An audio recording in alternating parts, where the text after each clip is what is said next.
Narito na naman tayo para sa isang napaka-sweet at nakakakilig na love story nila Kalingap Edu at Viancy. Ay aking makilala. Sa pagpapatuloy ng kanilang love story ay pumunta na naman sila Kalingap Rab at ang Kalingap team sa bahay nila Viancy. Kahit alam nila na napakadelikado ng kanilang lugar ay talagang pumunta pa rin sila at bonus ay kasama ngayon si Dr. Gab. Kahit na napakasama ng panahon ay sinikap pa rin nila na puntahan si Viancy at ang kanyang pamilya upang mabigay ang mga tulong galing sa mga sponsors. Kahit na napakasama ng panahon, umuulan ay todo pa rin sila sa pagbitbit ng mga gamit papunta kay Viancy. Kasama dito si Kalingap Edu. Kahit na napakalakas ng ulan ay sinikap pa rin nilang dalhin ang mabibigat na kalan at tangke ng gas papunta sa bahay nila Viancy. Ang nais ko laging kapiling. Kinilig naman ng ating mga viewers dahil bihis na bihis si Kalingap Edu papunta kila Ate Viancy para siyang manliligaw sa kanyang attire. At kung ano ako'y tanggap. Pagsalubong naman ng Kalingap team sa bahay nila Viancy ay tumambad sa kanila ang napakasipag at napakaganda na si Viancy na kahit naman napakalakas ng ulan ay todo kayod sa paglalaba. Bawat panaginip ko, ikaw lang ang tinitipo. Kahit na Sabado at dapat nagpapahinga siya, talaga namang todo trabaho siya sa paglalaba dahil para makatulong sa kanyang pamilya. Sabi nga ni Kalingap Rab at ni Kalingap Edu, baka naman magkasakit si Ate Viancy niyan dahil kahit umuulan ay okay lang sa kanya, basta ituloy niya lang ang kanyang paglalaba.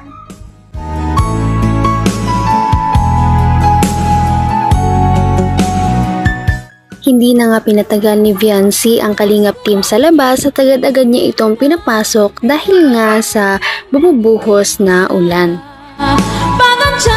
Nakikita natin ang simpleng bahay ng pamilya nila Viancy at dito pinaupunan niya ang mga Kalingap team para makapagpahinga naman. Matapos nito, agad-agad silang inalok ni Viancy ng mainit na kape dahil siya daw ay nag-aalala sa Kalingap team dahil napakalamig daw sa labas. Kaya naman na-touch ang Kalingap team sa kabaitan na ipinapakita ni Viancy. Tibok ng puso ko ito, lagi rin akong nagdarasal, hinihintay kita. Humanga na naman ang viewers sa taglay na kabaitan ni Viancy na siyang pinagmamalaki talaga ng kanyang pamilya. Kaya naman hindi na nakakapagtaka kung marami talaga ang mga gustong mag-sponsor sa kanya o mga sumusuporta. Talaga namang nakaupo lang si Kalingap Edu ngunit nakangiti siyang nakatingin kay Viancy dahil siguro humahanga siya sa kabaitan nito at sa ugaling pinapakita niya. Talaga namang napakaswerte talaga ng pamilya ni Viancy sa kanya dahil bukod sa mabait na siya, maganda pa. Habang hinahanda ni Viancy ang kape para sa kanyang mga bisita, ay agad-agad na sinetap ng Kalingap team ang mga dala nilang kalan at gas. Dahil dito, lubos-lubos ang pagpapasalamat ni Viancy at ng kanyang mga magulang. Dahil dito, hindi na rin sila magpapakahirap na magsindi ng uling o mausukan man lang para lang makapagluto. Kinilig naman ng Kalingap team noong abutan ni Viancy ng tasa ng kape si Kuya Edu. Alam naman nila na hindi ito umiinom ng kape, ngunit dahil si Viancy ang nagtimpla, ininom pa rin niya, tinikman niya man lang kahit konti. Pagkatapos nito ay umupo na rin si Viancy nang medyo malayo lamang kay Kalingap Edu dahil halata pa rin na hindi siya mapakali at nahihiya pa rin siya dito.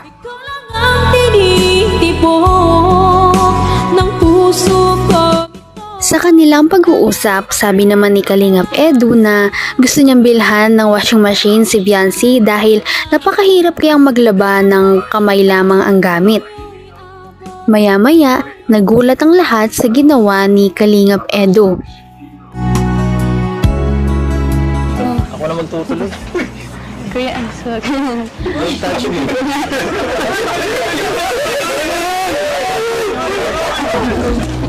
Tama ba ang ginagawa ko? Huwag na po kuya, it's ako po ang ano. Ha? At ano? Dapat nagpapaya ka, may sakit ka ba? Hindi po. Ano Ha? po, it's... Ano?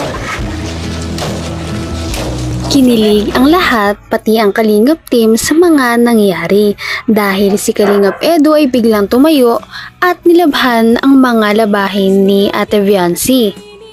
Isa na ba itong pahiwatig na parang manliligaw na si Kalingap Edu?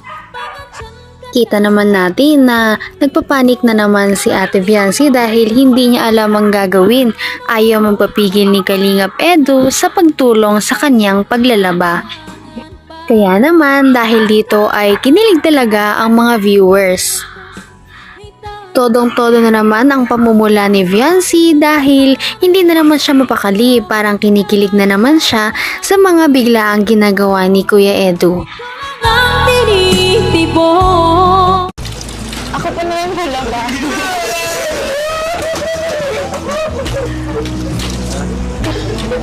Lahat yata ng manonood at ang Kalingap team na nandoon ay talagang kinilig dahil ito ang unang pagkakataon na hinawakan ni Ate Viancy si Kalingap Edu.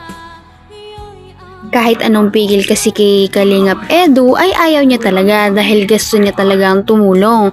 Ngunit sa huli, sabi naman ni Ate Viancy na ipagpapatuloy niya na lang kapag nawala na ang ulan at doon ay pinagbigyan na siya ni Kalingap Edu. Ang nais ko laging Ano? Napaka-helpful ko talaga, no? Bakit maglalo pa ng ganito? Nag-aalala mo kami, eh. Ay. Tignan mo, nagbabagin, ha? Paano ka niyan pag nagkasakit ka?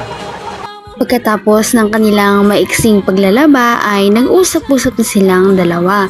Pinipilit nga siya ni Kuya Edu na magsalita dahil napakatahimik talaga ni Ate Viancy. Maya-maya ay napansin ni Kalingap Edu ang kamay ni Ate Viancy. Wala kayong washing machine dito? Wala po. Wala. Ay, kaya nga naman pala. Manual. Kaya Kamay. mapagod din. Tingin nga ng kamay mo kung ano. Kung magaspang. Ay,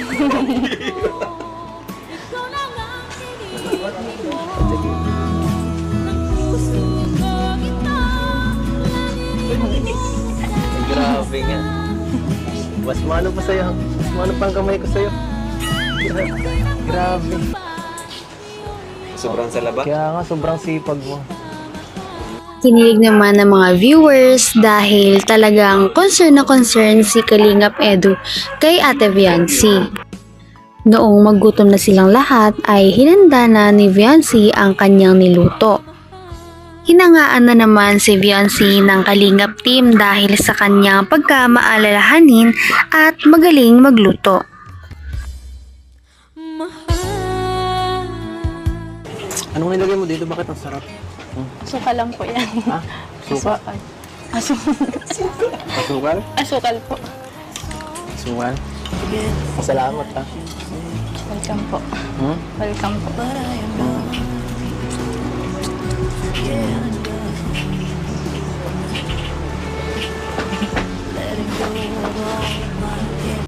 Plus points na naman si Ate Viancy dahil sa kanyang cooking skills. Nagpasalamat sa kanya ang Kalingap team sa masarap na merienda. Nag-usap pa sila ng kung ano-ano mga bagay, ang kanilang mga pamilya at dumating sila sa point na nag-usap sila kung ano ang kanilang mga paboritong pagkain. Sabi naman ni Kalingap ay sana next time ay paglutuan din daw siya ni Viancy ng kanyang paboritong tinola. Ano, okay?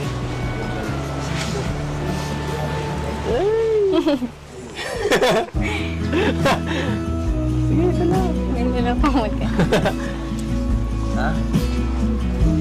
Salamat po kay Eds. Hayaan niyo po sa sunod po. Pipilitin ko po maging madaldal. Bago umalis ay nagbigay muna sila ng mga pera na galing sa mga sponsors. Pagkatapos nito ay umalis na rin ang Kalingap team. Sana ay patuloy pa natin silang subaybayan at suportahan. Si Ate Viancy at Kalingap Edu, ganoon na din ang Kalingap team. Yun lamang at maraming salamat sa panonood. Hanggang sa muli. Bye! Mahal